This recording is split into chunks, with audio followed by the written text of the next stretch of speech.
Halo semuanya, kali ini saya akan bacakan cerita yang baru di samping rel kereta api angker.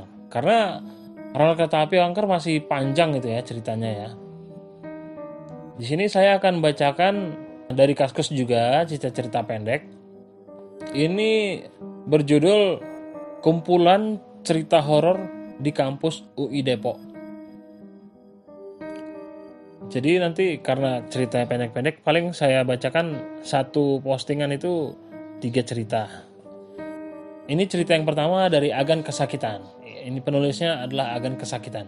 Ini ID Kaskus ya. Nanti linknya saya taruh di bawah. Kejadiannya waktu itu tahun 2010. Waktu itu saya sering nongkrong sama teman-teman komplek perumahan saya di Depok. Dan salah satu teman komplek saya namanya sebut aja Karin.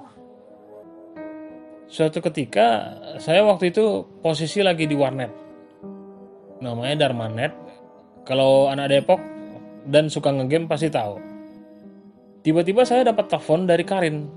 Dia nangis sambil jejeritan. Minta saya ke FIB UI. Karena posisi saya dekat, langsung lah saya berangkat ke sana. Udah sampai sana, ternyata udah rame anak-anak kompleks saya. Nah, si Karen ini, jadi dia minta tolong sama siapa aja teman-teman dia laki-laki yang dia kenal. Termasuk saya yang lagi di warnet Margonda. Semua ditelepon sama Karen sambil nangis. Mungkin ada 20 orang. Karena ada beberapa teman kompleks saya lagi nongkrong sama teman kampusnya, ya dibawa juga ke TKP. Si Karen kita temui lagi nangis di halte. Terus ditenangi sama satpam. Kita sempat khawatir, kan nanya sama satpam itu, teman kita kenapa? Gitu. Lalu satpamnya bilang, biasa deh, anak ini habis dikasih lihat. Udah, bawa pulang temannya deh, suruh istirahat. Di situ sampai rumah, barulah Karin cerita. Dan cerita sambil nangis. Jadi, dia pulang kuliah. Kebetulan waktu pulang kuliah, kuliahnya malam, jam-jam 9 gitu, jam 9 malam, jalanan udah sepi. Dia mau balik dari kampusnya, nyetop tukang ojek. Dia mau naik ojek dari kampusnya ke stasiun Pocin. Lalu dia duduk di motor sambil nyamping, dengan tas ala cewek dan meluk buku tebal, sambil lihat jam karena udah malam. Saat di jalan, abis ngelewati gundukan, tiba-tiba ojek ini berhenti. Dan berhentinya lama. Ada 3 menitan. Karena si Karin ini cewek dan malam-malam, dia takut kalau tukang ojeknya mau jahatin dia atau lecehin gitu. Dia nggak mau nengok muka tukang ojek itu. Di situ Karin nunduk aja ketakutan. Tapi tangan kirinya megang HP. Siap-siap mau telepon orang tuanya. Terus di situ Karin nanya sambil nunduk ketakutan, "Bang, kenapa berhenti sih?"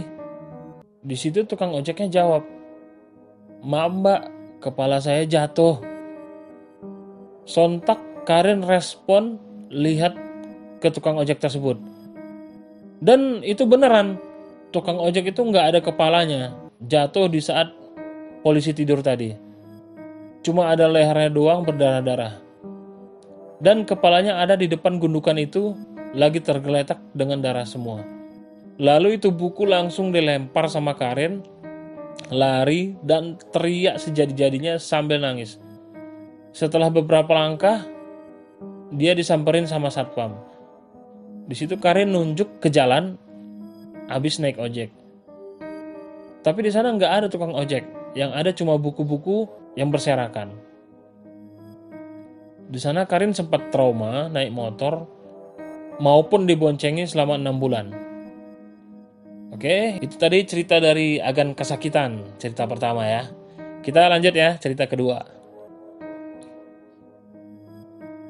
Gadis yang gantung diri di rektorat. Cerita ini saya dapat sekitar tahun 99 dari seorang senior saya di kampus. Sebut saya namanya C. C adalah tipe mahasiswa yang aktif di senat dan selalu berpartisipasi di setiap aktivitas kampus. Pada suatu malam, C dan teman-temannya sedang sibuk mempersiapkan poster dan berbagai hiasan untuk acara 17 Agustusan.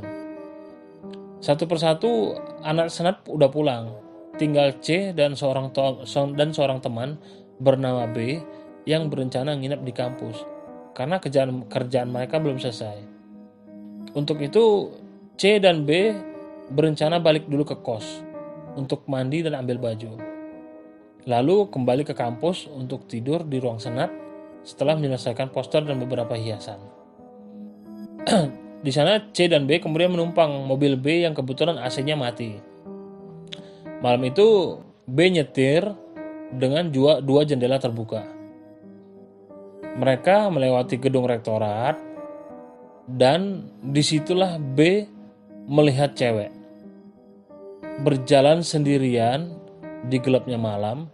Saat itu udah jam 23.30. Yang bikin ngeri, cewek itu berjalan tertatih-tatih seperti orang yang susah jalannya. Lalu kepalanya terkulai seperti tulang lehernya patah. B kemudian bilang ke C, "Lihat di pinggir trotoar depan kita ada cewek jalan malam-malam gini." Di situ C diam aja. Karena udah mulai merinding, "Lewatin yuk, gua penasaran lihat mukanya." Demikian kata si B.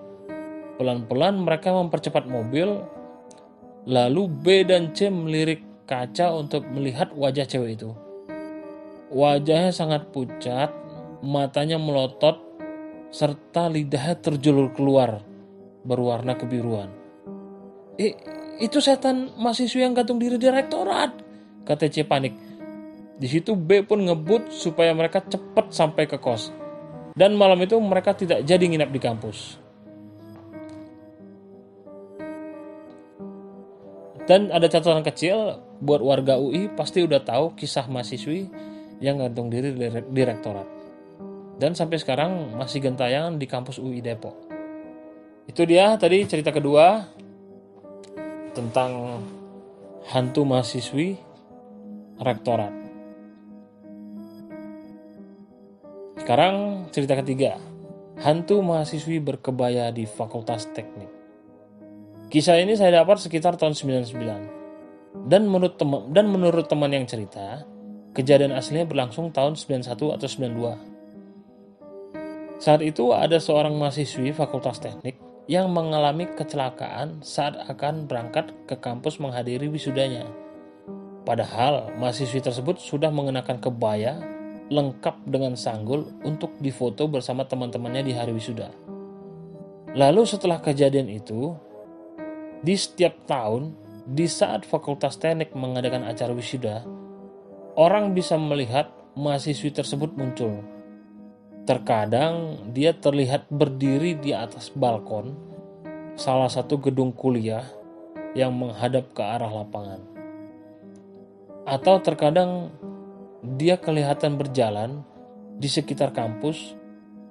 Konon arwah si mahasiswi tidak bisa menerima kenyataan kalau dirinya tidak akan pernah diwisuda.